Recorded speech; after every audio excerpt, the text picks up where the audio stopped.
Bem, teoricamente agora vocês vão estar vendo minha tela.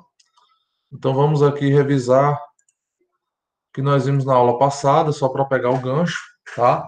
E nós vamos falar sobre algumas características do esgoto sanitário que influenciam em alguns aspectos técnicos do projeto de arquitetura, tá? Então vamos ver aqui como é que é feito o dimensionamento, lembrar como é feito o dimensionamento. Basicamente eu tenho uma unidade Hunter de contribuição, abreviada para UHC. Essa UHC é como se fosse um valor que é atribuído a cada ponto de consumo, né? A cada aparelho sanitário, no caso. O box tem uma unidade Hunter de contribuição, o vaso sanitário tem outra, a cozinha, a pia da cozinha tem outra, a pia do lavabo tem outra. O somatório dessas unidades Hunter de contribuição vão lhe dar aspectos técnicos para dimensionar o tubo, tá bom? Só lembrando que a unidade Hunter de contribuição não é diretamente proporcional à vazão de cada ponto de consumo, tá? A unidade Hunter de contribuição leva em consideração se o esgoto que está sendo gerado naquele aparelho sanitário, ele é sólido ou não, quantas vezes ele é usado por dia ou não, tá certo? Tudo isso é considerado, beleza? Bom, nós vimos que para eu fazer esse dimensionamento, né, eu vou usar algumas tabelas da norma, tá? Aqui tem as tabelas e o número da norma que a gente usa aqui em esgoto, 8160 sempre, tá? Eu tenho uma semelhança com água fria. Vocês lembram que lá em água fria eu tenho que olhar duas tabelas para fazer o dimensionamento do reservatório. Aqui é basicamente a mesma coisa. Eu vou olhar qual é a unidade de renta de contribuição de cada aparelho em uma tabela, tá? Nessa tabelinha aqui, ó. E vou já saber qual é o diâmetro mínimo de trabalho. Então, aqui, por exemplo, ó, bacia sanitária. A unidade de renta de contribuição são 6, mas o diâmetro mínimo, se tiver uma bacia sanitária, tem que ser de 100 milímetros, tá? E nessa outra tabela nós entendemos por que aquelas duas informações. Eu posso ter um tubo de eu posso ter um tubo, ó, de 50 milímetros, tá? Para o esgoto de 6 unidades Hunter de contribuição. Só que, imagina aí o esgoto do vaso em uma tubulação de 50 milímetros, né? Não pode. Vai facilitar um entupimento. Por isso, existe essa consideração de diâmetro mínimo. A tubulação de 50, ela aguenta, por exemplo, isso aqui é para tubo de queda, tá? Ela aguenta aí, ó, por exemplo, até 30 unidades RAM, de 50, desculpa, 10 unidades RAM de contribuição.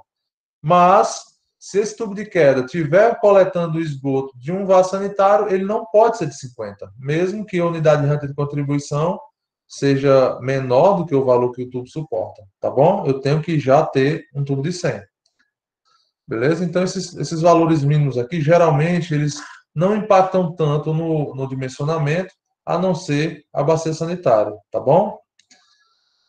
Então, ó, são duas tabelinhas, beleza? Essa tem uma tabela também que me diz qual o somatório de cada um, que ela está atrás dessa daqui, ó. Opa, não, acho que ela está atrás dessa. Pronto. Então aqui eu tenho para ramais de esgoto, né? Vejam que essa tabela aqui é para tubos de queda e essa daqui é para ramais de esgoto. Qual a diferença de tubo de queda para ramal de esgoto? Nós vimos na aula atrasada, tá?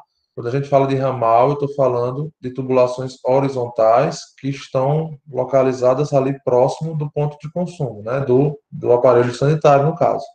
Tubo de queda é uma tubulação vertical, tá? Essa tubulação vertical,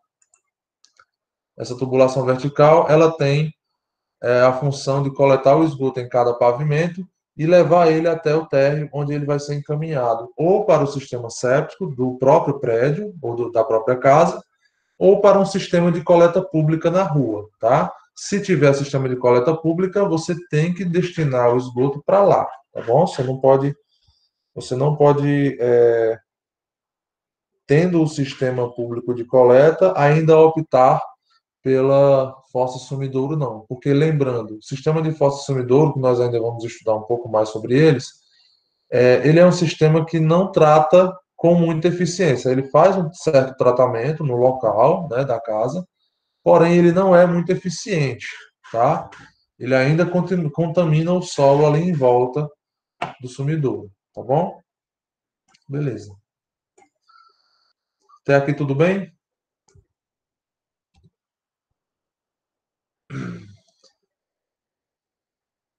Beleza, Valdiano, que bom. Então, uma tubulação que está dentro do sistema de esgotamento sanitário de um prédio, de uma casa, ele segue esse padrão de dimensionamento, tá? Então, vou dar, só lembrando como é que é feito esse somatório, eu vou abrir daqui a pouco esse projeto aqui para mostrar para vocês, mas, ó, por exemplo, aqui nesse banheiro, é um lavabo, na verdade, aqui tem um vaso sanitário e uma pia de cozinha, né?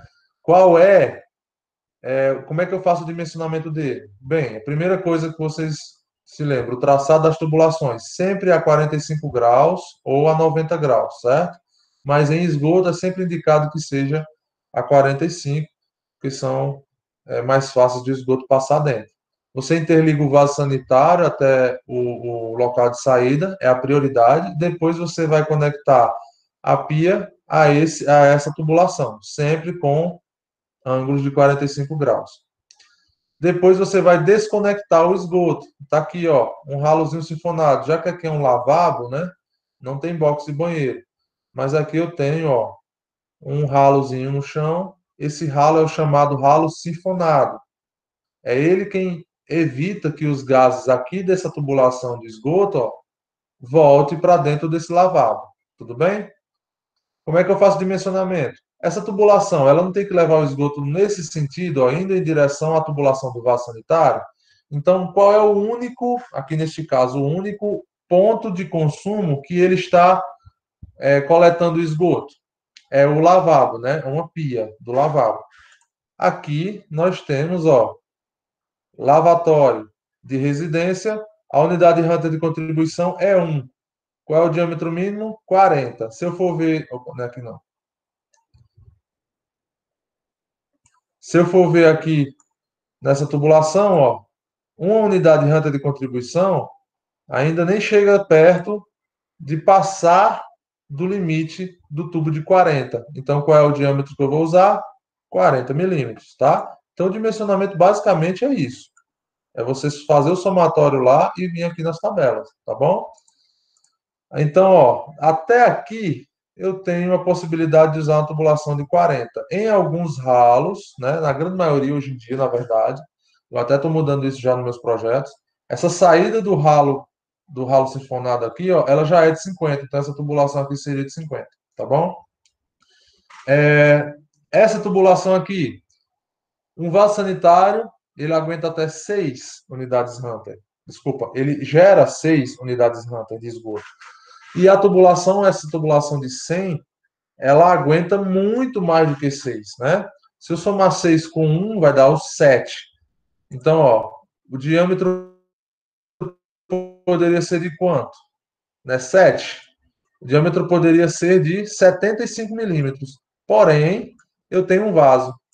Se eu tenho um vaso, ó, o diâmetro mínimo do vaso da bacia sanitária é 100, devido a características dos dejetos que são gerados ali. Por isso, a tubulação desde o vaso até o final já vai ser de 100, tá? E aí, esse encaminhamento aqui, ó, eu vou falar um pouco para vocês depois, tá bom? Daqui a pouco. Então, aguardem.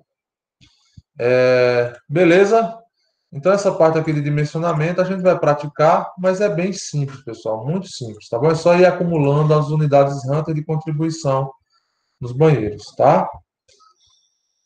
Bem, e aí, no dimensionamento das tubulações, nós também precisamos nos atentar ao principal, vamos dizer assim, de um conduto livre. Qual é o principal de um conduto livre para que ele funcione?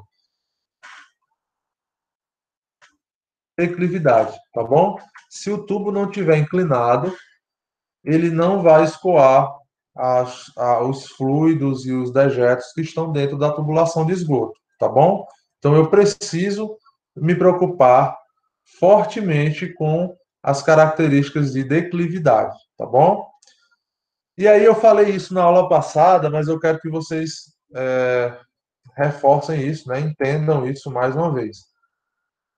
Um esgoto, se eu tiver uma inclinação muito baixa, o esgoto ele não se movimenta dentro da tubulação, tá? E se eu tiver uma inclinação muito alta, o esgoto ele vai do mesmo jeito, né? Entupir. Mas, Paulo, declividade alta você vai entupir? Sim. Existe uma faixa de declividade ali que existe a separação dos sólidos e dos líquidos, tá? Os líquidos escoam muito mais rápido que os sólidos.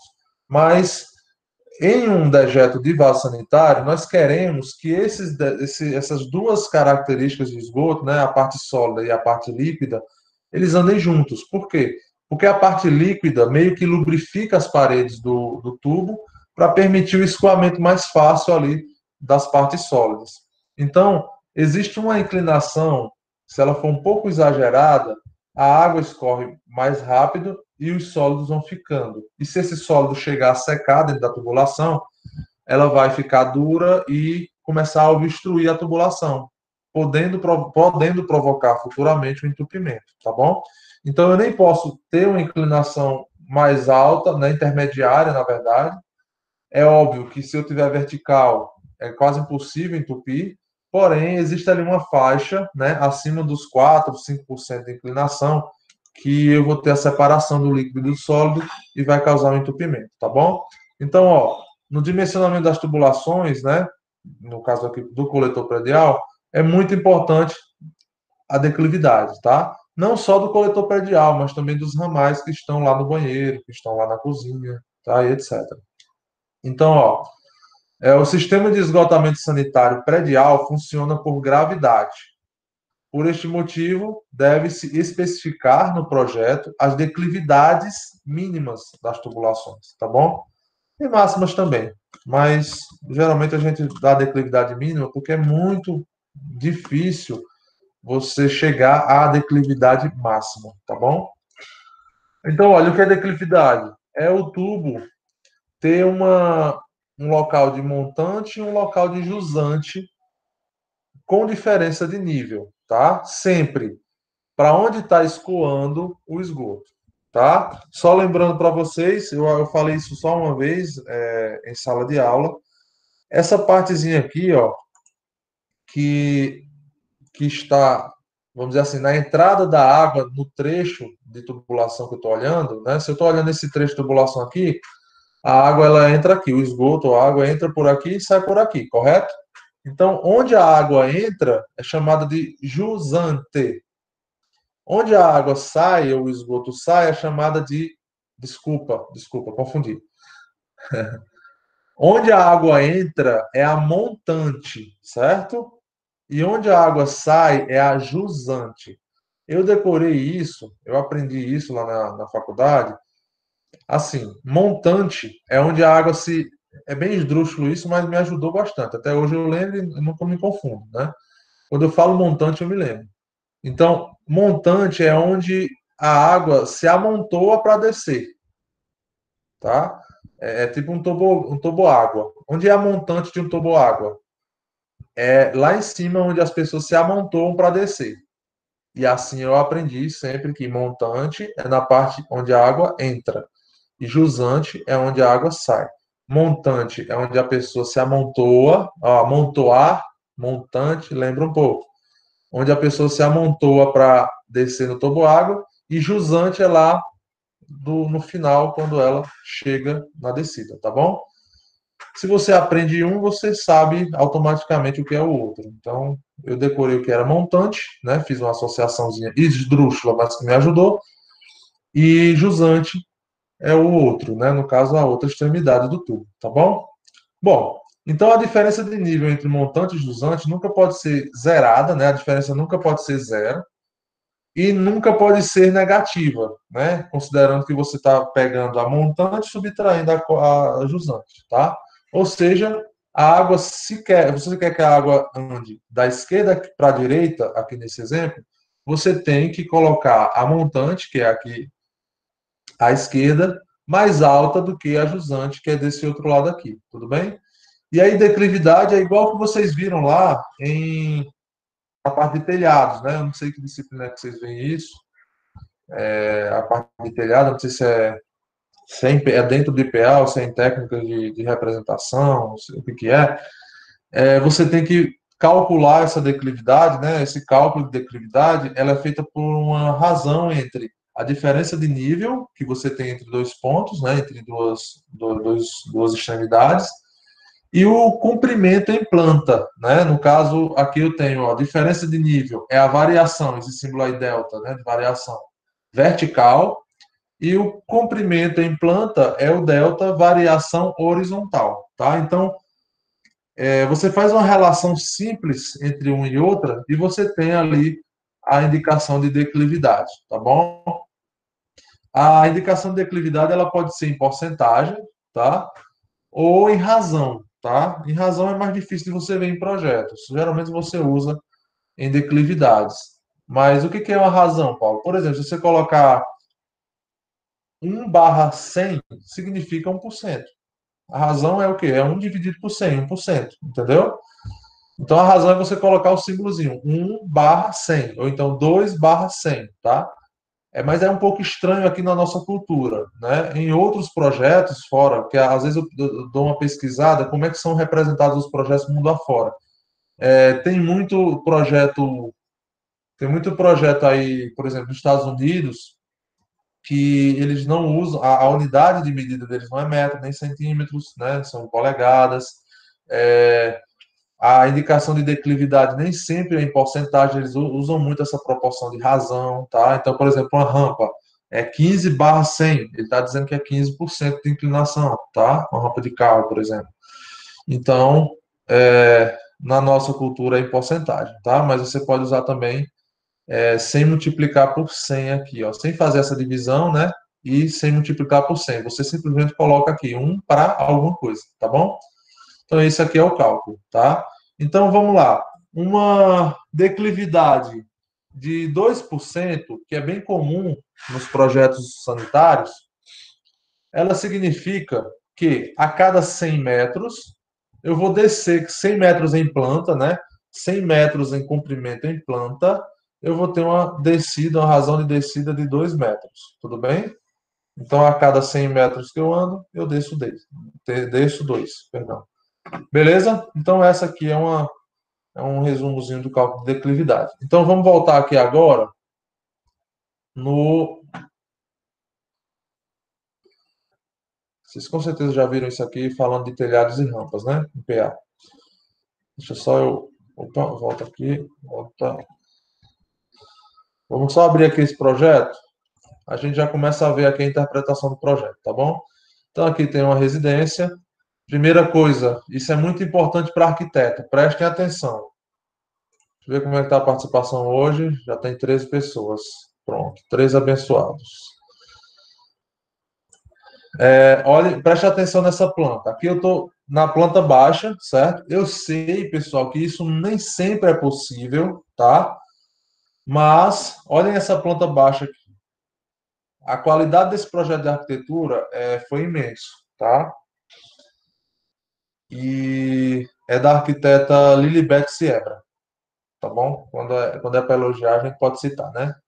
Olha só, esse projeto aqui, ele deixou as áreas molhadas, ou seja, aqueles locais onde tem geração de esgoto, todos localizados em uma região da casa, o que evita eu estar passando com muita tubulação em toda a casa, tá? Então eu fiz aqui, ó, se vocês observarem, a área molhada dessa casa é simplesmente desse lado, onde eu tenho um recuo bem bacana, né? Que eu posso colocar as caixas. Qual o ganho disso daqui para a arquitetura? Primeira coisa, eu não vou ter essas caixas, né? Que essas caixas elas são tampas de concreto, ou então, na melhor das hipóteses, aquelas tampas industrializadas, né? Mas que é chato você tá numa área, por exemplo, de deck aqui, ó, teve que colocar as tampas para colocar as caixas de passagem, tá? Então, é chato se você ficar botando tubulação em todo canto, toda parte de decoração e passeio vai ter que ter uma caixazinha, você vai observar a caixa. Aqui, depois, ela deu uma solução para essas três caixas ficarem bem escondidas, tá? Colocou umas jardinagens aqui antes de chegar na piscina. Então, tudo concentrado, isso é ótimo. As tubulações estão todas desse lado da casa, tá? Isso, inclusive no estudo de layout, né, de vocês, que vocês fazem um estudo, por exemplo, do que é área íntima, do que é área social. é, então, fazendo com que o layout ele seja restrito para realmente as pessoas, por exemplo, botar hóspedes no térreo, é muito prático isso, né? Então, você traz essas instalações todas para uma região só. Isso é ótimo, beleza? Então, fica aí uma dica para vocês no projeto. E aí eu tenho, ó, em cada tubulação, eu tenho uma indicação do material, diâmetro e inclinação. No esgoto, isso é muito importante. Você não vai ver indicação de inclinação num projeto de água, tá? Você sempre vai ver no projeto de esgoto. Material, diâmetro, isso daqui, essa parte é igual a lá em água fria. E aqui, ó, inclinação, tá bom? Se vocês observarem, eu padronizei tudo 2%. Mas a norma, ó, se vocês observarem aqui, ela permite algumas variações de porcentagem, tá bom? E aí vamos entender essa variação de norma. Número máximo de unidades Hunter de contribuição em função da declividade mínima. Vamos entender isso, tá? Então, ó, um coletor predial que é de 100 milímetros, ou seja, um tubo de 10 centímetros de diâmetro, ele não pode ter uma inclinação de 5%. Está zerado aqui, correto? Ele pode ter inclinação de 1%? Pode. No caso de uma inclinação de 1%, o máximo de unidades Hunter de contribuição que ele pode suportar é um total somatório de 180 unidades Hunter de contribuição com um tubo de 100 a 1%. O que acontece se eu aumento de 1% para 2%? Está aqui, ó. Passa de 180 unidades Hunter de contribuição para uma capacidade de 216 unidades Hunter de contribuição. Ou seja, aumentando um pouquinho a minha porcentagem de inclinação, eu estou favorecendo que mais esgoto seja coletado por esse mesmo tubo, mesmo diâmetro de tubo. Agora, existe um limite para isso, e a norma estipula que o limite é de 4%. A partir de 4% existe aquela separação que eu falei para vocês, tá? Que pode no futuro provocar um entupimento e uma falha constante do, do funcionamento da estrutura, do tubo, tá bom? Então, eu tenho aqui uma faixa de 0,5% até 4% para o coletor predial. Paulo, e para os ramais? Para os ramais, pessoal, a gente pode até seguir esse mesmo conceito, tá? Existe sim outras tabelas que falam da inclinação de tubos de 40 milímetros, de 50 milímetros, etc. Mas a gente respeita esse aqui, ó, de meio a 4%. 1% a gente não usa, tá? Já adianto para vocês que a gente não usa tubo de 1%. Por quê? Porque é uma declividade muito arriscada. A verdade é essa, tá? Principalmente para dejetos, né, de que vem do vaso sanitário. Tem muitos sólidos, e de cozinha também. Então, o ideal é você trabalhar de 1,5% para frente, tá bom? E até 4%. Beleza? Continuando aqui, antes de mostrar o projeto todo lá, né, a interpretação do projeto, essa daqui é o cálculo da declividade, beleza? Coletor predial, tá? Eu tenho aqui as declividades. E só para observar, aqui, para eu passar de um coletor predial de 100 para um de 150, ou seja, 5 centímetros de diâmetro a mais, olha o absurdo que é, tá? Tubulações com 100 milímetros de diâmetro a 1% aguenta 180 unidades Hunter de contribuição. Só para um efeito de ordem de grandeza, né? Como eu fiz na aula passada, 180 unidades Hunter dividido para 6, que é ou unidade Hunter de vaso sanitário, um tubo de 100 a 1% aguenta 30 vasos sanitários, tá bom? É a contribuição de 30 vasos sanitários. E de 150 são 700 dividido para 6. Então, de 30, quando eu saio de 100 e vou para 150, passa de 30 vasos sanitários, a capacidade do tubo de 100, para 116, mais que o triplo, tá bom?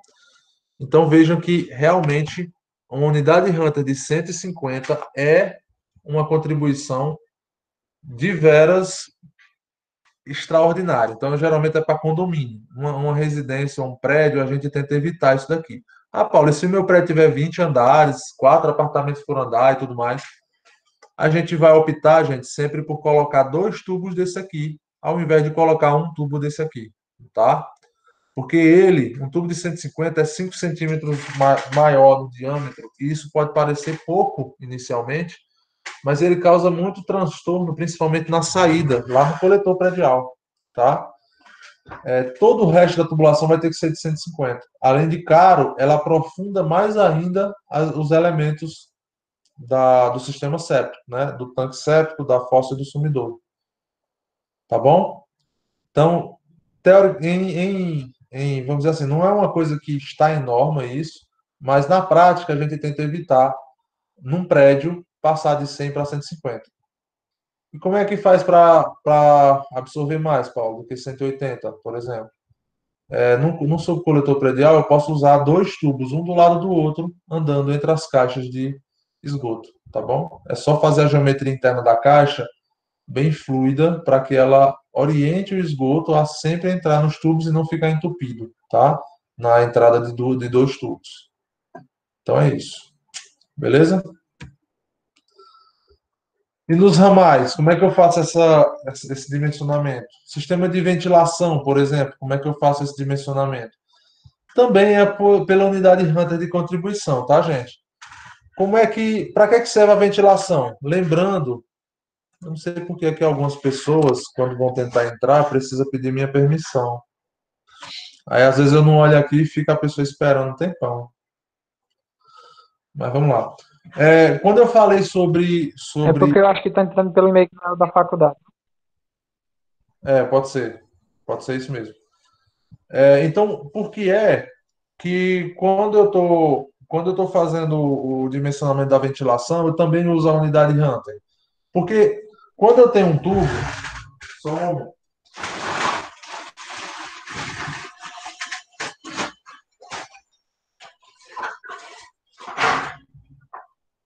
Esse tubo aqui, ó, de esgoto, tá? Imagina que é um tubo, aqui é um joelho, mas imagina que é um tubo. Quando esse esgoto aqui não está sendo usado, fica praticamente vazio, né? Geralmente fica só um filete de água de esgoto aqui embaixo, né? E aí, quando eu dou descarga, aquele volume de esgoto vem, ó, e preenche, né? Ele passa aqui, ó, o nível da água passa daqui de quase zero rapidamente até quase 100%. E depois ele tem que descer de novo, porque o esgoto está passando, né? Então ele enche rapidamente e depois volta para o seu nível quase zero. Nessa história de subir e descer rapidamente, o ar que estava preenchendo isso aqui tem que sair e depois retornar.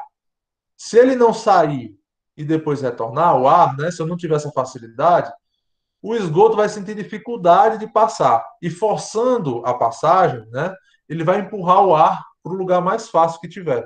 E geralmente o lugar mais fácil que tem, né, ali próximo, são os feixos hídricos, aqueles elementos que evitam que você tenha contato direto com o esgoto lá do sistema séptico, tá bom? Da fossa e do sumidouro. Ou seja, evita que você respire o mesmo ar da fossa, tá? Então, eu tenho que proteger os feixos hídricos através de uma tubulaçãozinha colocada na parte de cima, ligada à atmosfera, ou seja, aberto lá em cima na casa, que quando o esgoto entrar aqui, o ar vai poder sair e depois retornar facilmente. Assim, o fecho hídrico do vaso sanitário e o fecho hídrico do ralo sifonado ficam protegidos. E aí você não respira aquele ar da fossa. Ou seja, não tem aquele glu-glu-glu, né? Que geralmente tem retorno ou no vaso ou lá no ralozinho sifonado, tá bom? Beleza. E essa ventilação, Paulo, como é que ela é representada no projeto? Vamos voltar aqui ao projeto, ó. Vamos voltar para o nosso lavabo. Eu estou começando com o lavabo porque o lavabo é o mais, vamos dizer assim, é o mais simples que tem. É um vaso, ó. Tá aqui o vaso e um lavatório, tá bom?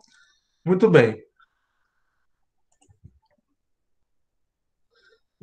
Aqui eu tenho, ó, a entrada do lavatório. Não funciona, funciona. Aqui eu tenho a entrada do lavatório, tá? E aqui eu tenho o vaso sanitário. Opa. Aqui eu tenho o vaso sanitário, beleza?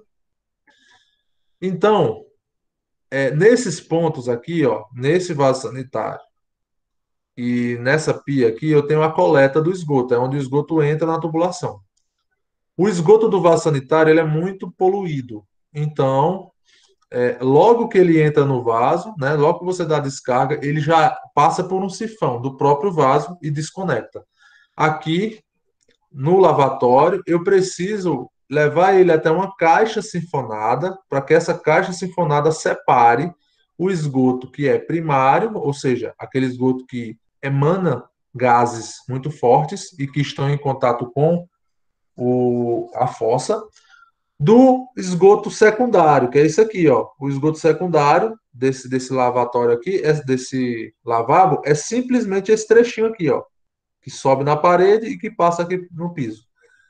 Porque ele está em contato com o ambiente respirável aqui dentro. Não está em contato com a fossa, tá? Então ele é o secundário.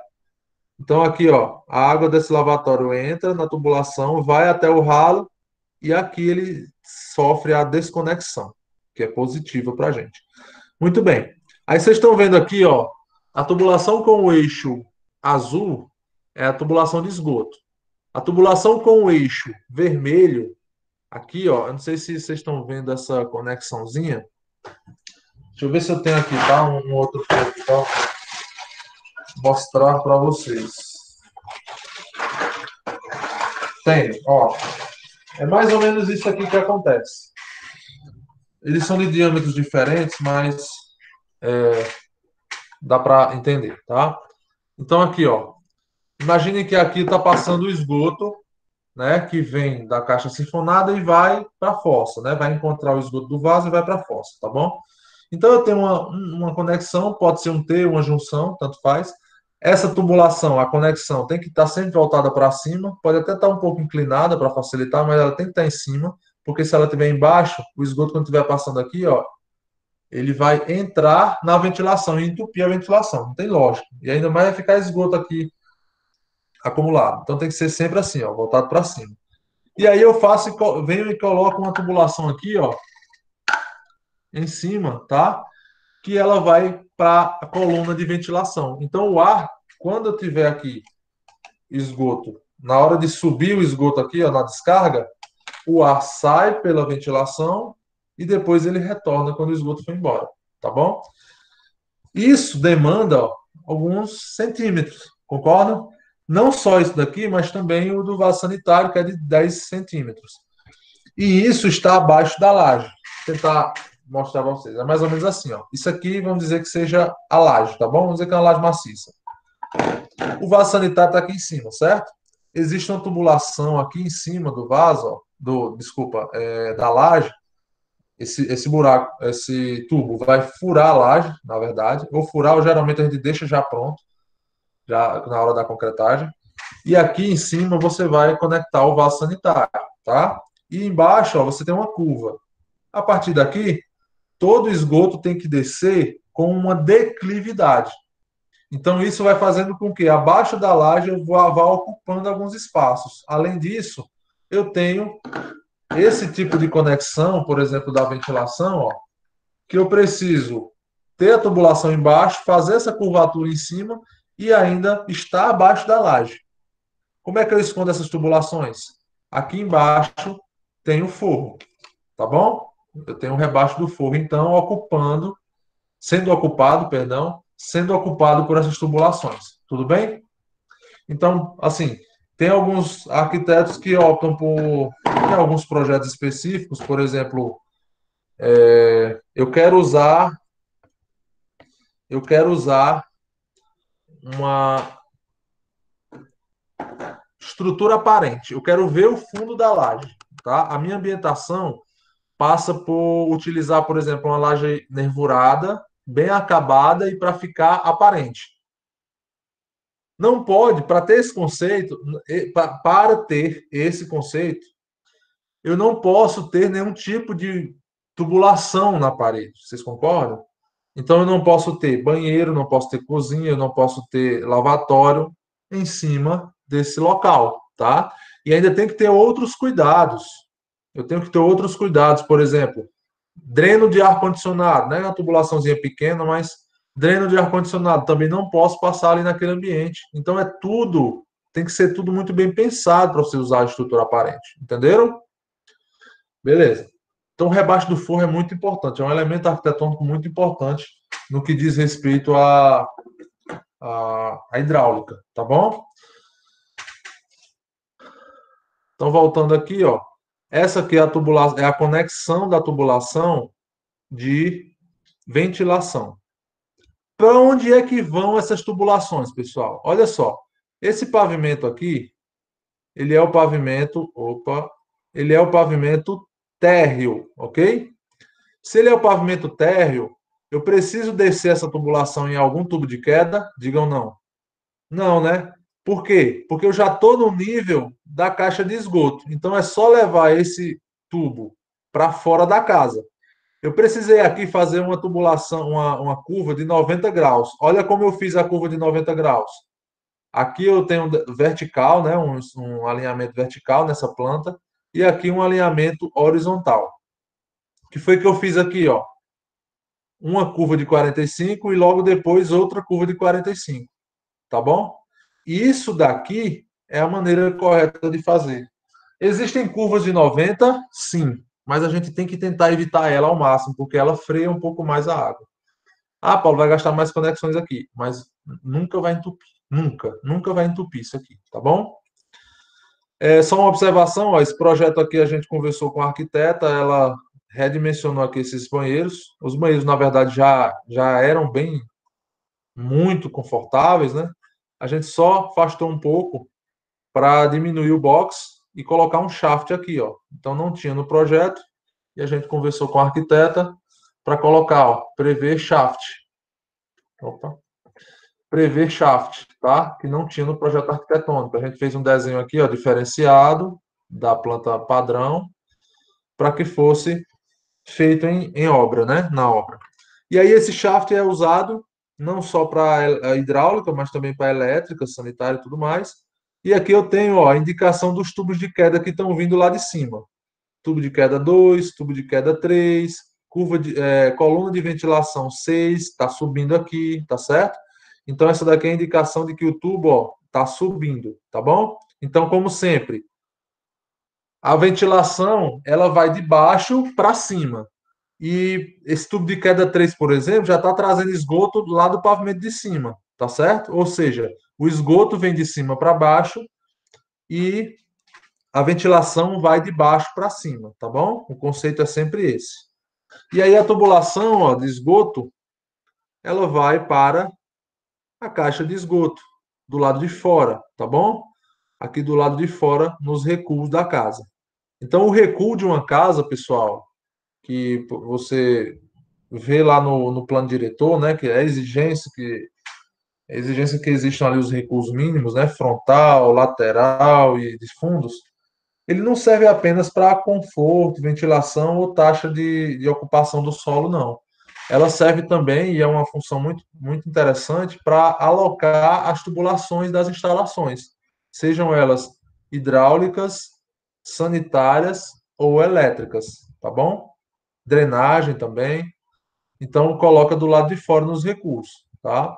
Porque se não acontecer os recuos, por onde é que o esgoto tem que andar? Por onde é que o esgoto vai ter que passar? Pela interna da casa. Então, coloquem aqui nos comentários. Tá parecendo vídeo do YouTube, né? Coloquem aqui nos comentários. Onde é na casa de vocês que está posicionada a caixa de esgoto? Vocês visualizam alguma caixa de esgoto na casa de vocês? Silênciozinho constrangedor, aguardando o comentário dos alunos, participação dos alunos. A casa de vocês, a pergunta melhor, a casa de vocês é colada ou ela tem recuos? Na área de serviço, sim, tem que ter. Perto do muro, casa germinada. Ó, os recuos são interessantes para isso. Quando a casa é germinada ou completamente colada nos vizinhos, o esgoto tem que passar por dentro da casa. Se tiver um entupimento, aí eu tenho que quebrar alguma coisa, né? Eu vou ter que quebrar ali uma tubulação, tá? Então, casa colada você não vai conseguir visualizar. Se a sua casa for colada, você não vai conseguir visualizar a caixa de esgoto. Ou se você conseguir, né, visualizar a caixa de esgoto, ela vai ser dentro de um corredor, né, na parte interna da casa, tá bom? Tem incômodo isso? Olha, sinceramente, enquanto não der problema, não tem incômodo não. Mas se um dia você precisar fazer uma manutenção, aí você vai ter que fazer quebradeira, entendeu? Como muita gente tem um bairro ali, acho que é o Pio 12. O Pio 12 foi passado uma tubulação de coleta de esgoto público nos fundos da casa, vai se entender, né? Para não quebrar a rua, não sei. Ou porque o projeto das casas antigas joga o esgoto para os fundos. Tem uma fossa negra lá nos fundos, que já é errado. Fossa negra é errado. Fossa negra é assim. Os dejetos que vêm do vaso sanitário já vão direto para o solo. Não tem uma retenção ali de matéria orgânica, entendeu? Uma retenção de sólidos, né? Então já vai direto para o solo. Está jogando no solo.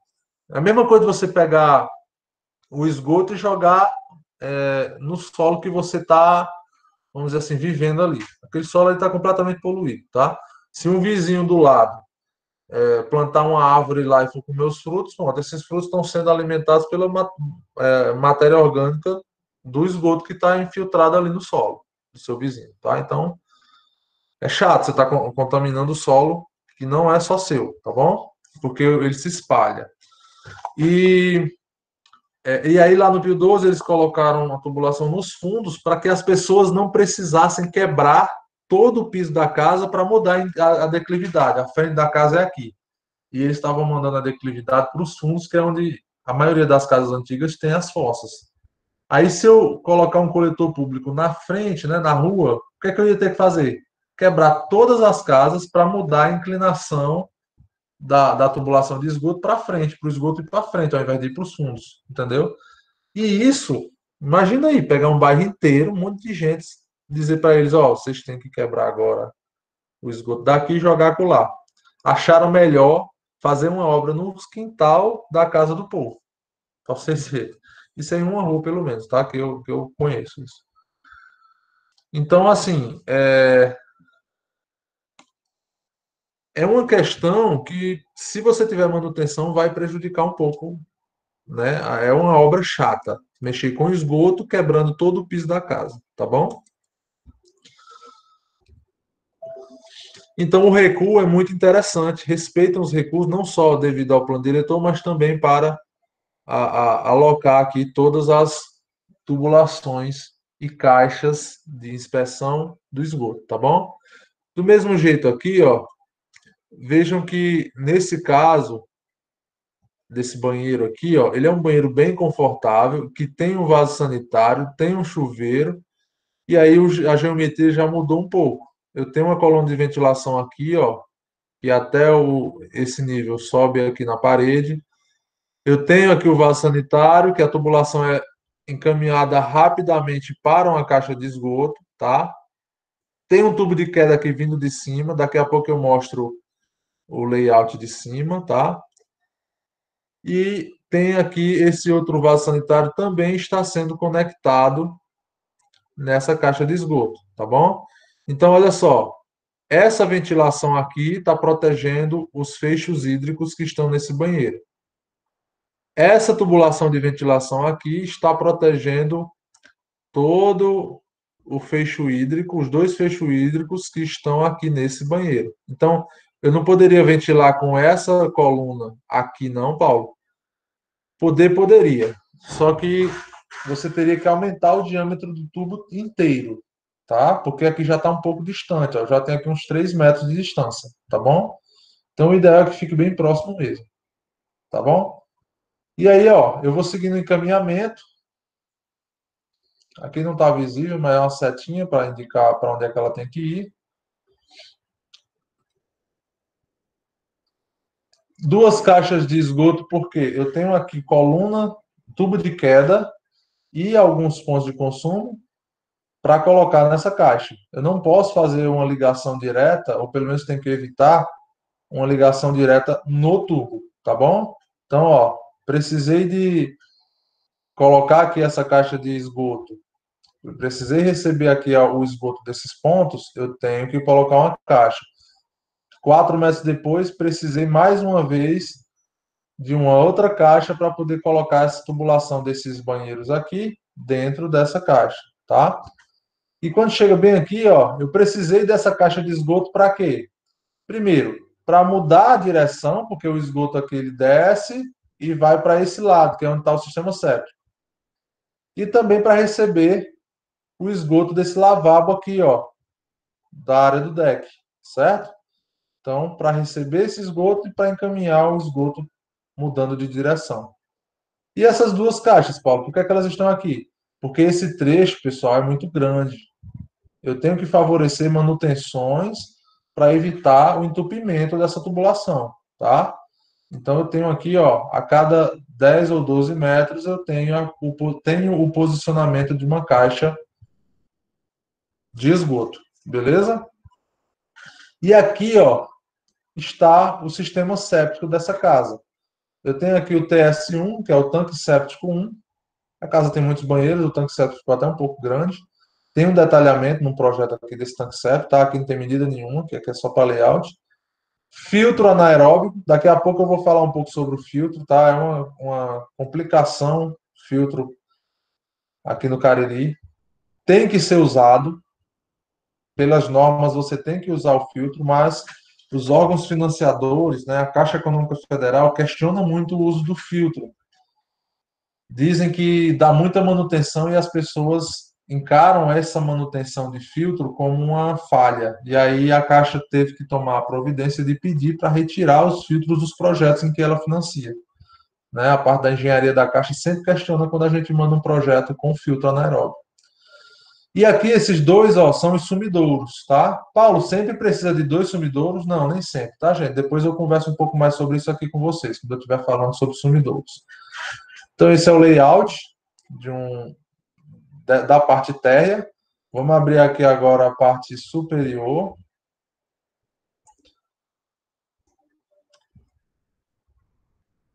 Aqui, na verdade, não é nem o superior, né? Ficou muito pequeno lá e nesse projeto aqui eu coloquei uma escala menor, né? Desculpa, uma escala maior aqui daquele mesmo projeto, né? Aquele projeto lá mostra o layout e aqui dá uma proximidade, ó. Tem aqui.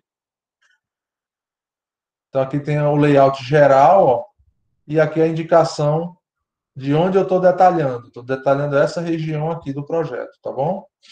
Tem alguns detalhes aqui construtivos. Isso aqui é aquele tipo de detalhe típico. O que é um detalhe típico? É o detalhe que a gente repete para tudo, né? Eu só pego daqui e boto nos outros projetos, tá? A gente não fica detalhando, não. A não ser que precise de uma caixa maior e tudo mais. Uma tampa mais reforçada, etc. Tá bom? Aqui é só o detalhe daquela planta lá que eu mostrei para vocês, beleza? Mesma coisa, ó. Material PVC sem diâmetro aqui no vaso, inclinação de 2%, ventilação e etc. Beleza? Tem uma indicaçãozinha aqui, ó, do que são cada coisa. Então, a aparência do projeto, assim, para vocês que mexem com arquitetura, é normal, né? Eu tenho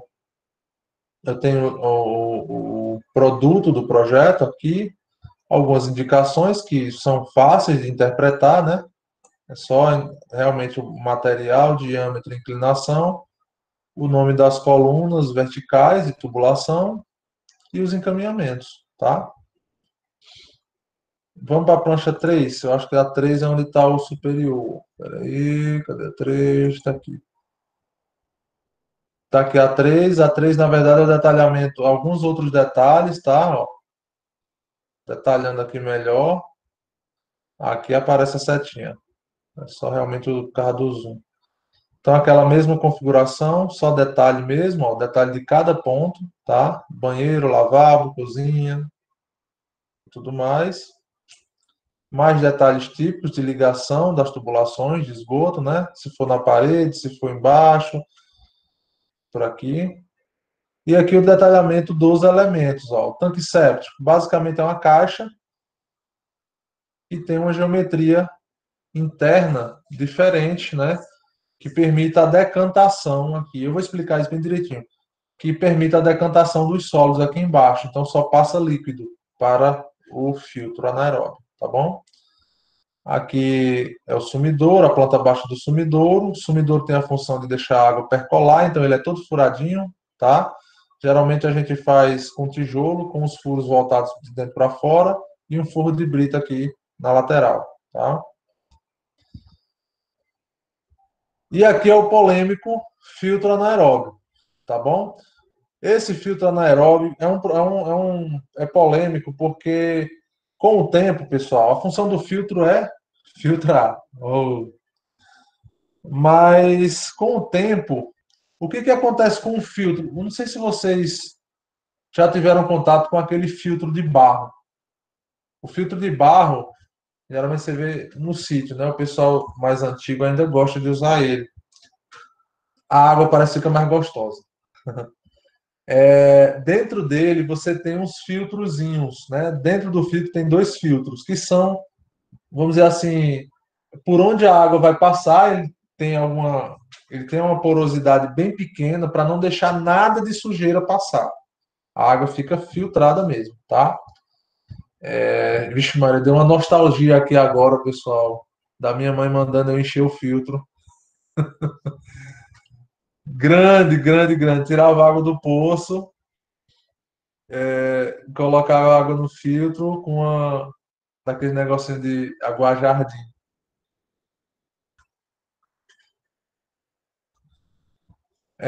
E aí dentro tem uns filtrozinhos, né? Que com o tempo eles vão ficando meio escuros, tá? Meio escuros ou esverdeados. Aquilo ali é o filtro propriamente dito, é o que faz a água filtrar, tá? A água. E aí você no tanque séptico, você tem mais ou menos aquilo ali. A água que vem do tanque séptico, ela sai ainda, ela não sai com sólidos mais, mas ela sai com algumas impurezas suspensas, né? Algum esgoto ali suspenso, e ela ainda é cinza. E aí o filtro ele começa a reter essa sujeira que está suspensa na água. Quando ele faz essa suspensa, quando essa parte suspensa ela é retida, com o tempo, com muito tempo, cada sujeirinha que ele vai retendo vai obstruindo a passagem. Do mesmo jeito do filtro lá de água potável, né? Você beber, você tem que trocar vez ou outra. E como é que é a troca do filtro aqui? Você tem que abrir ele, tirar todo o material que está dentro, mandar para um aterro sanitário e recolocar as camadas de material que tem dentro, né? Primeiro, brita mais grossa, depois uma brita mais fina, depois uma areia mais grossa, depois um carvão ativado. Você tem que recolocar todas essas camadas de volta completamente limpas, tá? E isso é uma coisa que vai acontecer aí, sei lá, a cada 7 anos, 8 anos, mas o povo não quer. Então, por isso que o filtro anaeróbio, ele não é muito utilizado, infelizmente, né? E o filtro é uma peça fundamental para contaminar menos o solo. Então, ele é muito importante, porém, ele é pouco utilizado, tá bom? E depois do filtro, eu vou para o sumidouro e a água suja que chega aqui, a água cinza que chega aqui, ela é jogada e ela consegue percolar, né? Essa é a palavra, percolar para o solo, né? Consegue infiltrar no solo, tá bom? Vamos ver a prancha 4 aqui. Opa, aqui a 2. Prancha 4 é o esgoto de cima. Olha aqui, que perfeição. Em cima, ela também concentrou toda a parte de esgoto nessa região, gente, na parte íntima da casa, né? Então aqui é um estudo perfeito, né, de layout interno de casa, perfeito, tá? Acredite se quiser, isso aqui tudo, ó, dessa parte aqui, ó, dessa linha para baixo, dessa linha aqui para baixo, aqui é tudo a suíte. Massa, né? Um dia a gente chega lá, viu, gente? Isso aqui tudo é a suíte, ó. E aí, segue a mesma coisa, tá? Ó, vamos lá. Aqui tem tubo que desce, tem tubo que sobe. Coluna de ventilação, ela vai subir ou descer? Digam subir. Subir, muito bem. Tubo de queda. Tubo de queda é o nome. Pelo amor de Deus, né? Eu vou botar uma pergunta dessa lá no Classroom. O tubo de queda, a água desce ou sobe? Pô, queda, né? É uma queda, então desce. Beleza? Coluna de ventilação, sobe, tá? Essa coluna de ventilação aqui, por exemplo, essa não, essa daqui, ó. Coluna 10 e a coluna 9, elas já vêm lá de baixo. Elas são aproveitadas para ventilar tanto os banheiros lá de baixo e vem aqui para cima também, já faz a ventilação desse daqui também, tá bom?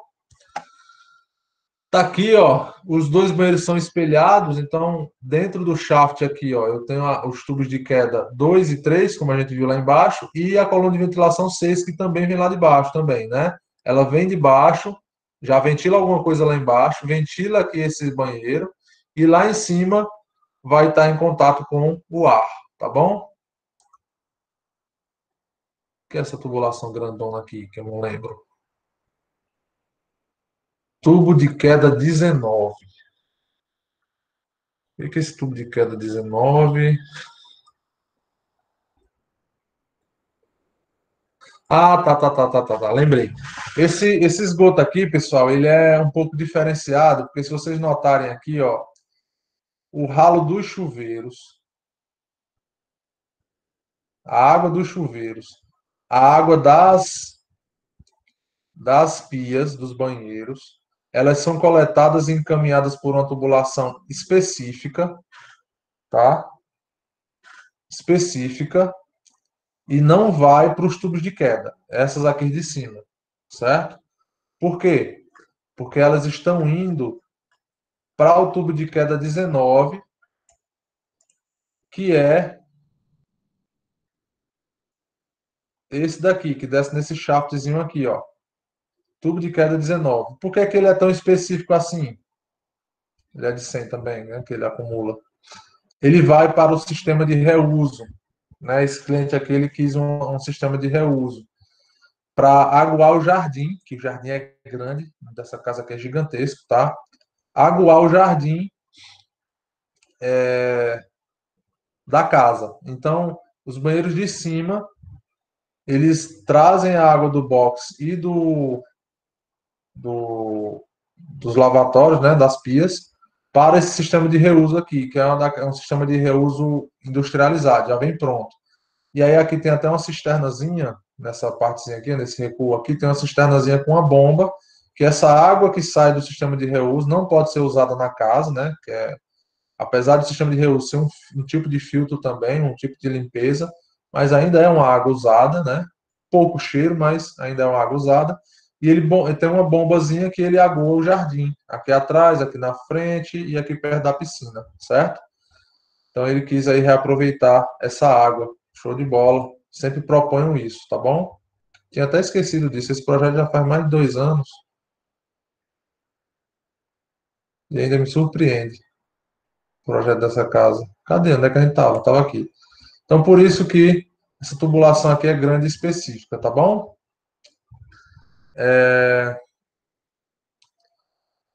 Beleza? Alguma dúvida aí, pessoal? A interpretação é bem, né? O tubo é bem desenhado. eu comecei fazendo os projetos, eu não fazia esses desenhos aqui não. Isso aqui quem faz é um software, né? A gente faz o encaminhamento, o dimensionamento e o software detalha. Aí ele coloca essas conexõezinhas assim bonitinhas, né? Já representando os tubos e tudo mais. Mas no começo eu colocava só uma linha com essas mesmas identificações aqui, ó, só que era só uma linha, entendeu? Uma setazinha indicando para onde é que descia. O efeito é o mesmo, tá, gente? Porque num projeto sanitário de água, o que importa são as informações, é a mensagem que está sendo passada. Se você faz no Revit, se você usa um programa para detalhar, isso daí é uma questão de ficar bonitinho. Mas o que importa é que o bombeiro, aquela pessoa que nem sempre tem uma escolaridade muito alta, ele tem que entender. Muitas vezes, se você bota muita coisa, enche de muita informação, ou então cria ali uma coisa para ficar muito bonitinha, cria um 3D, não sei o que, não sei o que, às vezes o cara nem consegue ler. O que é que adianta? Você fazer um negócio super bacana, super tridimensional, um negócio do outro mundo, e a pessoa que vai executar não entender, acabar errando lá a execução do projeto porque viu alguma coisa caprichada demais, enfeitada demais no projeto, né? Então eu sou adepto ao seguinte: você tem que ir para um nível de detalhamento que a pessoa entenda, a pessoa que vai executar entenda. Quem vai olhar isso aqui não é o cliente, é o pessoal que vai executar. Beleza? Então isso aqui é um projeto, tá bom? Ó, tem mensagem. Marcelo, eu não sei do que você riu. Nem você, Alana. Da Melhor água nostalgia, mesmo. Hã? da nostalgia que você tava Sim, falando. é verdade. É melhor água, viu? Água de pote. Água de É, pote ou de filtro de barro é um gosto diferente. Mata mais a sede. E outra, geralmente é bem friinha. É quase que da geladeira. Bom, deixa eu só para efeito de curiosidade, deixa eu mostrar a casa aqui desse projeto.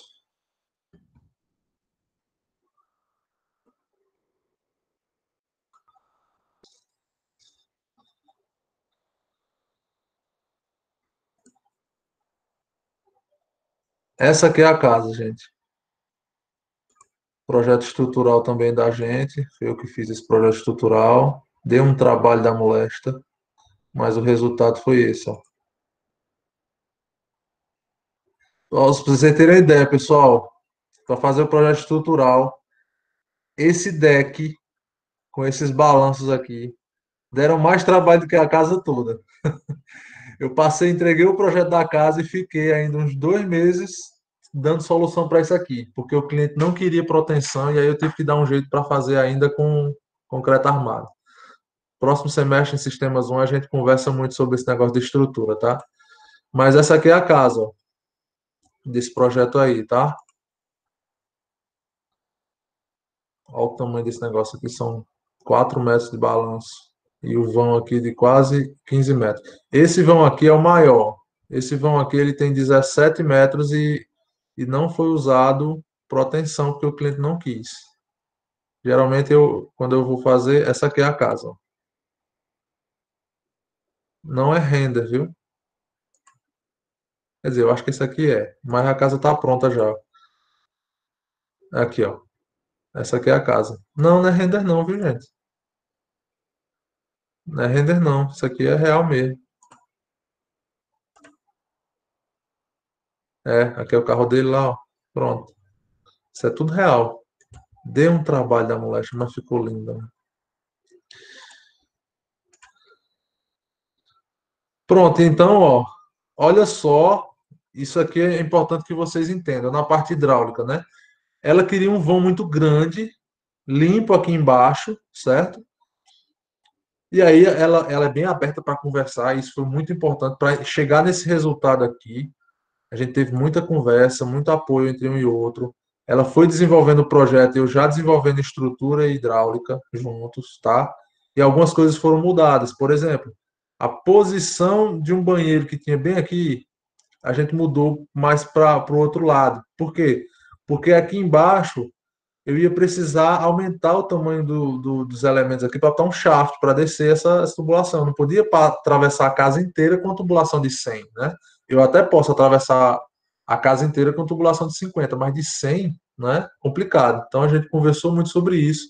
Por isso que é importante a conversa, né, entre quem está elaborando o projeto arquitetônico com o estrutural.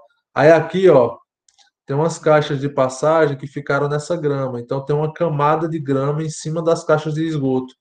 E aqui, onde está essa grama, ela é aguada com o sistema de reuso da casa, certo? Então, muito bacana mesmo. Então, aqui ela está mostrando as fotos finais da casa. Realmente é uma baita de uma casa. E o projeto que vocês estavam vendo ali. Ai, Maria, quando eu olho para esse balanço, eu lembro do trabalho que deu. Bom, é isso. Para efeito de curiosidade, tá bom? Então, esse é um projeto de esgoto. É assim que ele se apresenta, tá bom? Então, quando você olhar para isso aqui, poxa, é um projeto de esgoto, tá?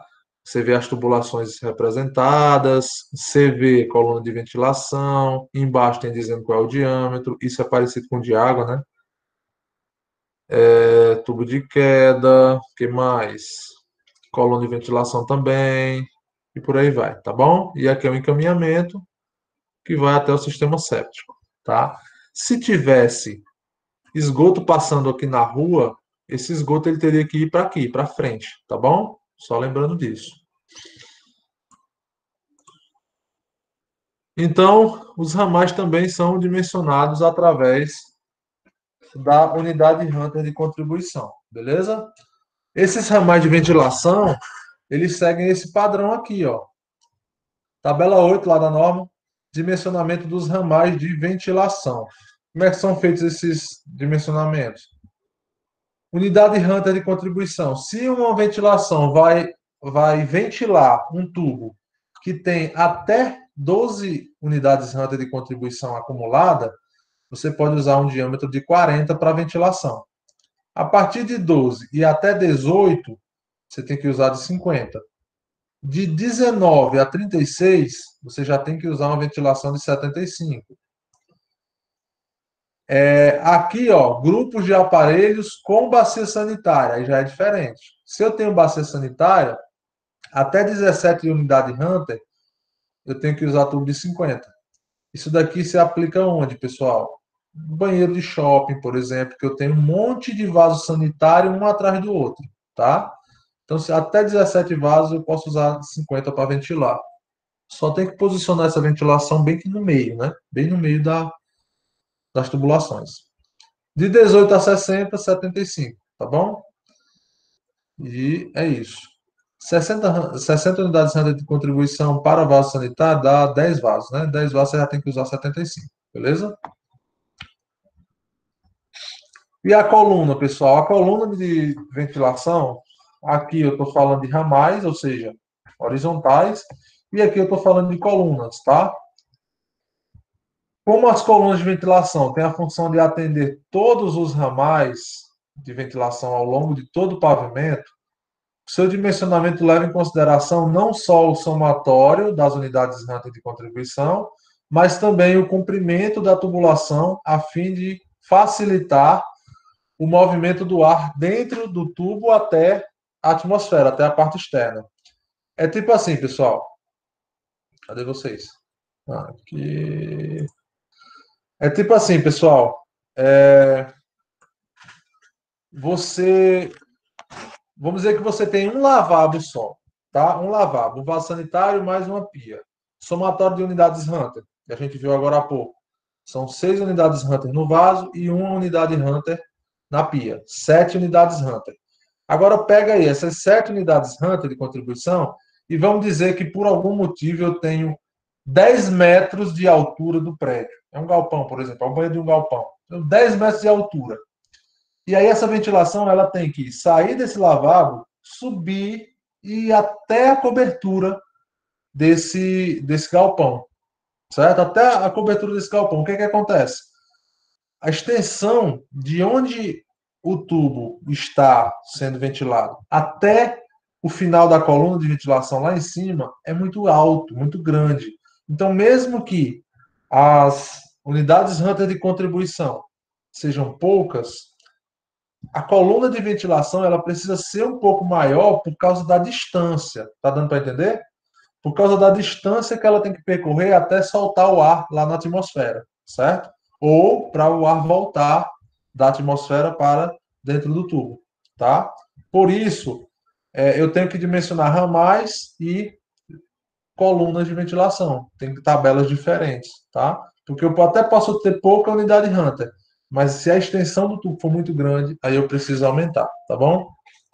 Então, ó, como é que eu faço para ver isso? Tabela 4.10.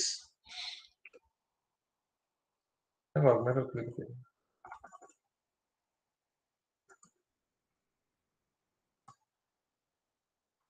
Tabela 4.10 da NBR, tá bom? Não, peraí. Tabela 4.10 da NBR. Pessoal, é tabela 2, tá? Eu acho que eu cometi um erro aqui no slide. Vou corrigir para mandar para vocês. Não é 4.10, não. Eu acho que 4.10 é essa tabela na nossa bibliografia, tá bom? Eu acho que eu cometi um equívocozinho aqui. Porque aqui está dizendo tabela 2, beleza? Dimensionamento de colunas e barrilhetes de ventilação. Então, ó, diâmetro do tubo, número de unidades Hunter, e aqui eu tenho o comprimento dessa. Desculpa, eu tenho o diâmetro dessa tubulação versus o comprimento. Como é que eu leio essa tabela? É assim, ó. Vamos dizer que eu tenho um comprimento de. Eu tenho um comprimento aqui de 40 metros, mais ou menos, tá bom? Tenho 40 metros de altura, vamos dizer que é um prédio. E eu tenho uma unidade Hunter ali de, sei lá, eu tenho 10 unidades Hunter, tá? Então, a gente vai ter que cruzar as informações aqui, ó. Unidade Hunter versus comprimento para ver qual é o diâmetro que eu vou trabalhar. Então, ó, 40. Eu tenho esses dois aqui, ó. Esses dois aqui podem me atender. E eu tenho 10 unidades Hunter, não foi o que eu falei? 10 está aqui, ó. Então, 40, 10. Eu posso ter um tubo de 50 centímetros na coluna, tá bom? Agora, se eu tenho uma extensão muito grande, vamos pegar aqui, ó, 100 metros de comprimento, as mesmas 10 unidades Hunter de contribuição. Vamos ver qual é o. Desculpa, o comprimento é aqui. Se eu tiver 100 metros de extensão, ele se enquadra mais ou menos aqui, ó. Né? Eu tenho vários diâmetros e vários comprimentos. Então, qual a unidade Hunter de contribuição que um tubo de 75 aguenta para uma tubulação para uma altura, né, de 100 metros? Então, ó, 75 está daqui até aqui. Então, eu vou procurar 100 metros. 100 metros, é óbvio que eu tenho que procurar maior do que 100, né? Então, tem esses três aqui, ó, esses quatro aqui, na verdade, que podem atender. Então, eu tenho que ter um diâmetro de 75 milímetros para a unidade Hunter ali perto de 100. Então, ó, mais ou menos é esse o dimensionamento. 75, 189, 100 unidades Hunter, tá bom? Então, o comprimento de até 189 eu consigo atingir com um tubo de 75 e 100 números de unidade Hunter, tá? Ou seja, pessoal, eu vou fazer o meu projeto e aí eu vou ter algumas características. E aí eu vou vir aqui para ver se cada critério é atendido por um determinado tubo, tá? Então, eu vou ter a extensão em metros e eu vou ter a unidade Hunter de contribuição. Então, por exemplo, se eu tiver 100 unidades Hunter de contribuição, eu não posso usar 50, porque não tem 100 unidades Hunter na casa dos 50. Tem 100 unidades Hunter na casa dos 75? Tem um aqui, ó. Então, quais são os diâmetros que eu posso usar? Bom, se for até 8 metros, eu posso usar 40. Se for até 26 metros, eu posso usar 50. Se for até 180 metros, eu posso usar 75. E aí, se ele se enquadrar nesse espaço, você pode usar o de 75, beleza? É mais ou menos assim que você faz o dimensionamento. São verificações, pessoal, que a gente faz bem rápido, sabe? Quando a gente está fazendo o projeto. Porque a gente já sabe onde buscar as informações. E com esses slides aqui, vocês vão ter essa rapidez. Vocês vão simplesmente. Ó, vamos olhar lá. Eu quero dimensionar um reservatório de água. É só ir procurar nas aulas de Paulo. Tá? Ou na bibliografia, né? Mas só se você comprar o livro. Mas aqui nos slides já tem isso mastigado, inclusive dizendo quais são as tabelas da norma, se você quiser abrir a norma, tá bom? Então, esse negócio de declividade, né, de dimensionamento e tudo mais, vocês veem que muito do que a gente dimensiona é olhando tabela, tá? É olhando tabela. E o resumo está todo aqui nesse slide, beleza? Para dimensionar ramais de esgoto, para dimensionar tubos de queda, né? Você vai olhando nessas tabelas que estão aqui nesse slide, beleza?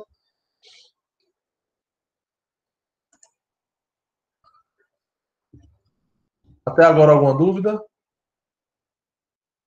Sim ou não aí?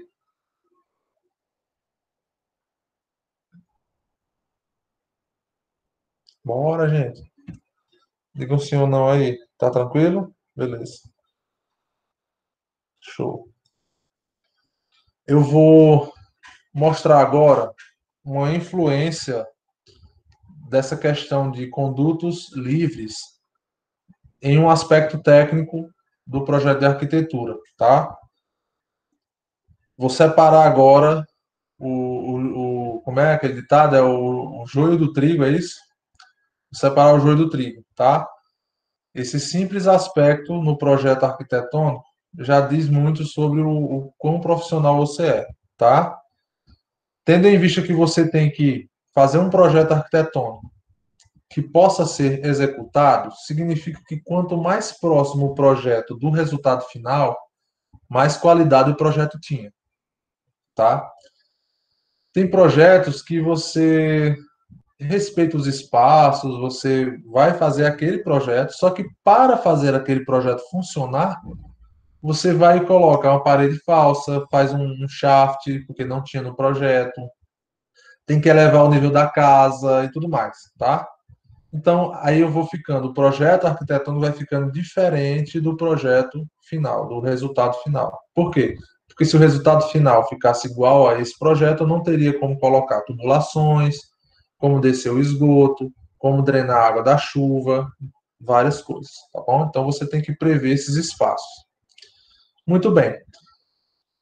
Quando vocês vão desenhar a primeira linha do detalhamento do projeto, né? Do corte, na verdade no corte, né? Você vai ver isso no corte. Vocês colocam lá o nível da casa em +5. Quem faz isso aí? Levanta o dedo. Pode assumir. O que a gente quer aqui é ver como vocês costumavam fazer, né, até ontem, e como vocês vão fazer a partir de agora, tá bom? Quem bota lá só +5, +10 e pronto. O nível da casa tem que ser esse. Todo mundo faz isso ou não? Ou alguém já pratica diferente? O KKK é um sim?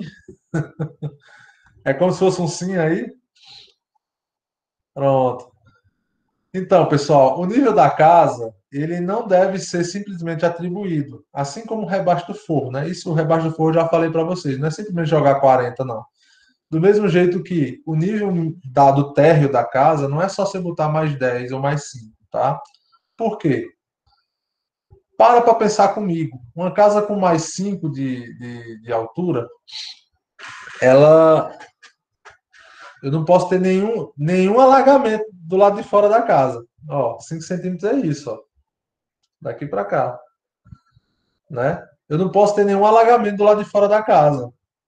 Porque senão a água vai entrar dentro de casa.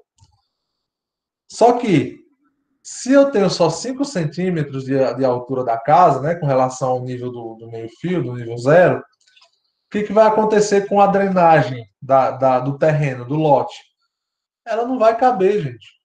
Né? Só 5 centímetros no lote de 30 metros, olha só, 0,05, estou dando exemplo, dividido para 30 metros, vezes 100, eu tenho 0,15%. Não é 15% não. 0,16%. É 0,16%. Não é nem 1% de inclinação que você pode dar ali naquela tubulação. Sem falar que o tubo de drenagem geralmente tem 10 centímetros. Ou seja, eu precisaria de 10 centímetros mais a inclinação, tá? Então, como é que eu coloco um tubo de drenagem num negócio desse? Não coloco.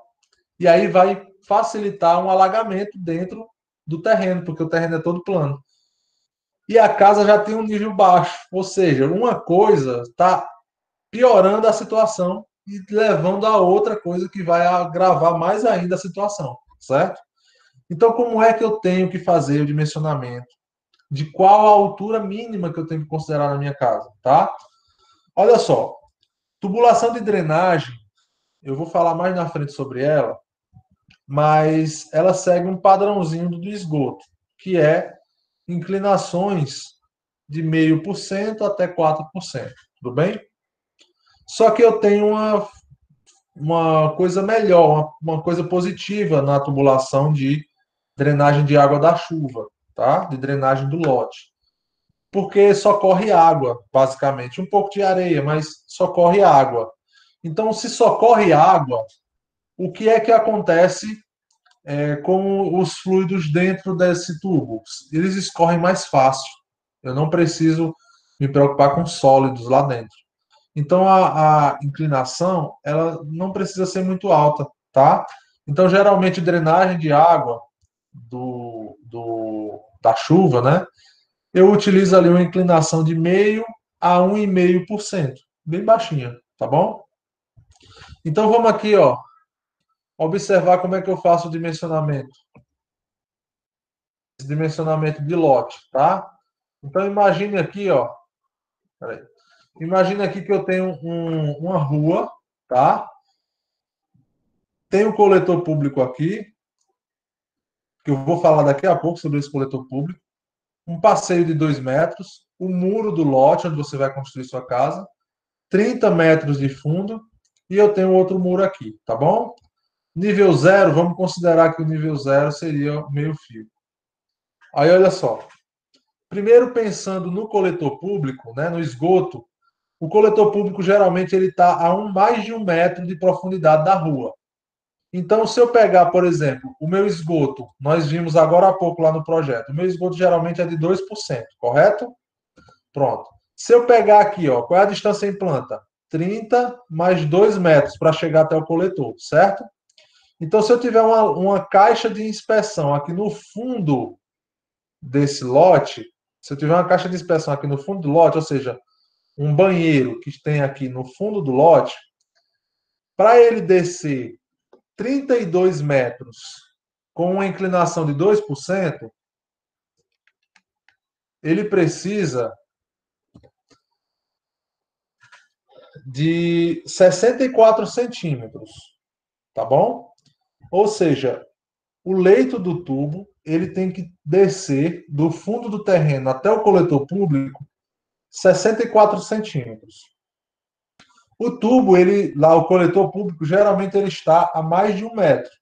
Então eu não teria problema com relação ao esgoto nessa casa. Mas é só o esgoto que é um conduto livre dentro de uma casa? Digam não. Eu tenho também a drenagem da água da chuva. Só que a drenagem da água da chuva, ela não vai descer para frente do lote e encontrar uma tubulação enterrada a mais de 1 metro, não. Para o esgoto, não é problema. Mas para a drenagem da água, ela tem que vir para cá, pessoal. Ó. Ela tem que sair na rua. Todo mundo concorda? Ó, deixa eu desenhar aqui uma linha, rapidinho. O esgoto, sim, ele tem que vir aqui do fundo, ó, e vir encontrar aqui, ó. Então a declividade dele é muito maior, certo? Vou mudar a cor aqui também, vou botar um vermelho. Então o tubo de esgoto está tranquilo, ó, porque ele tem aqui uma declividade muito grande. Nós vimos de 64 centímetros, né? Agora, e se for drenagem? Essa drenagem tem que vir para cá, ó, para a rua, tem que sair acima do nível da rua. E até um pouquinho mais, porque senão, o que, que vai acontecer com a água quando estiver chovendo na rua, né, chovendo em toda a casa, e a água da rua tiver meio que alagada? Se esse tubo não tiver um pouquinho alto no meio-fio, a água vai entupir e vai alagar o seu lote do mesmo jeito, tá bom? Então, se um tubo de drenagem de água da chuva tem ali até 1,5 cm, desculpa, 1,5% de inclinação, e eu tenho 32 metros, vamos fazer aqui, ó, 32 metros vezes 0,015, que é 1,5%. Eu preciso, gente, olha aqui, ó, de 48 centímetros de desnível do fundo do terreno até o meio-fio. Então, qual é a altura mínima de uma casa dessa? Para que eu não tenha problema com alagamento? 48 centímetros com relação à rua, né? Se você descontar ali o meio-fio de 12 centímetros, mais ou menos, né? Menos 12 centímetros. E considerar os 10 centímetros do tubo, né? Mais 0,10, menos 0,12 do meio-fio, porque ele vai ficar baixo, e mais 0,10.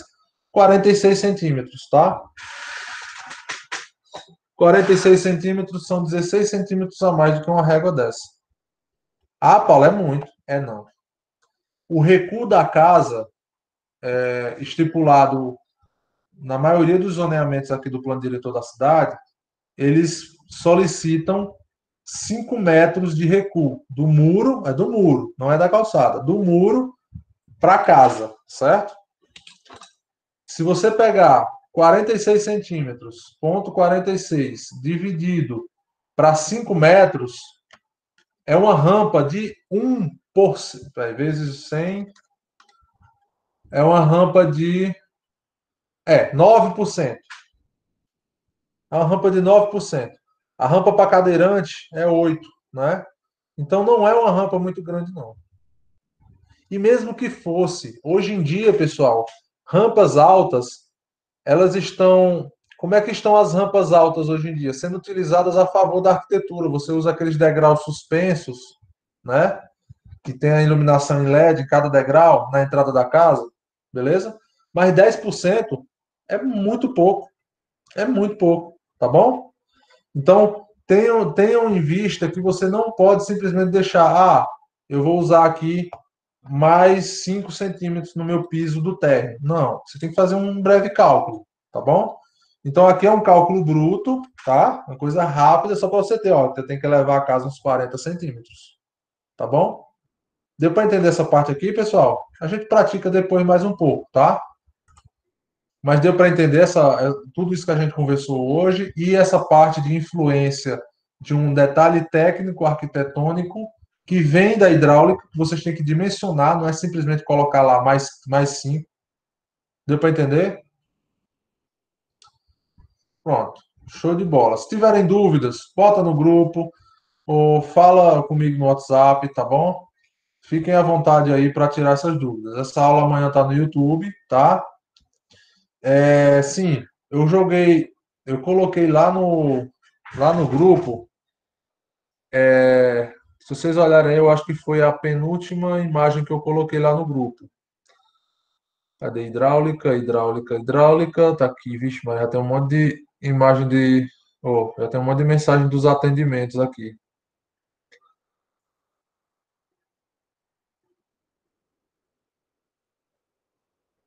Pronto, eu coloquei aqui, foi ontem, tá? Não, sexta-feira.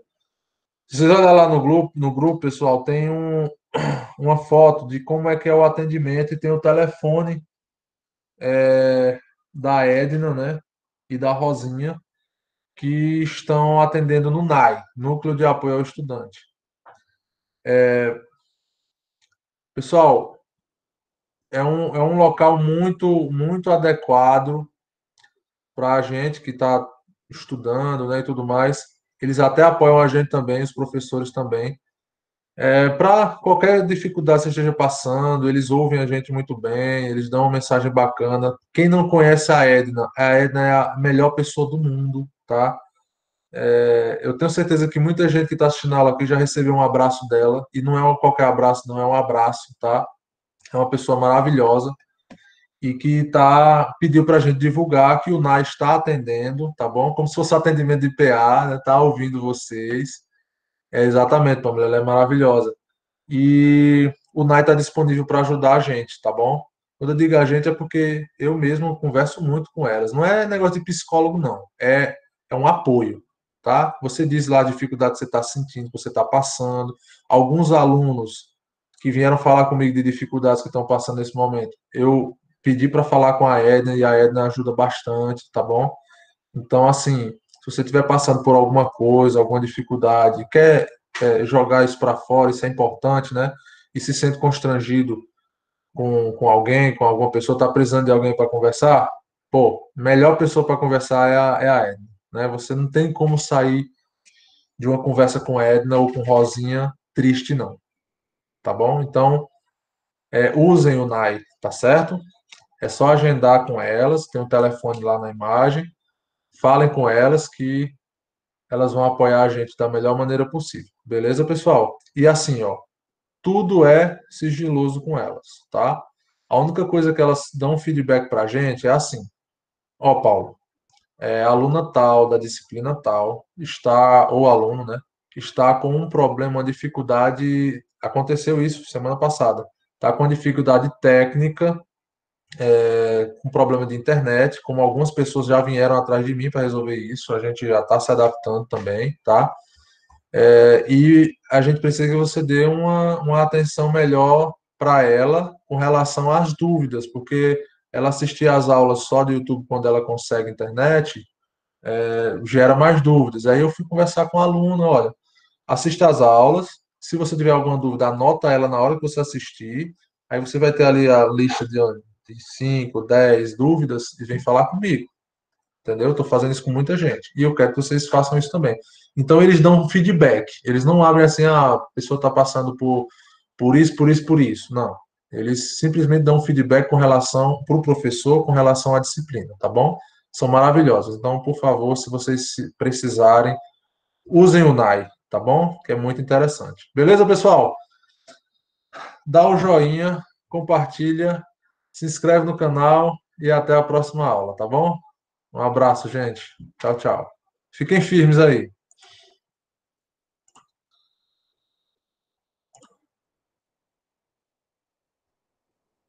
Pois não é? Blogueiro todo.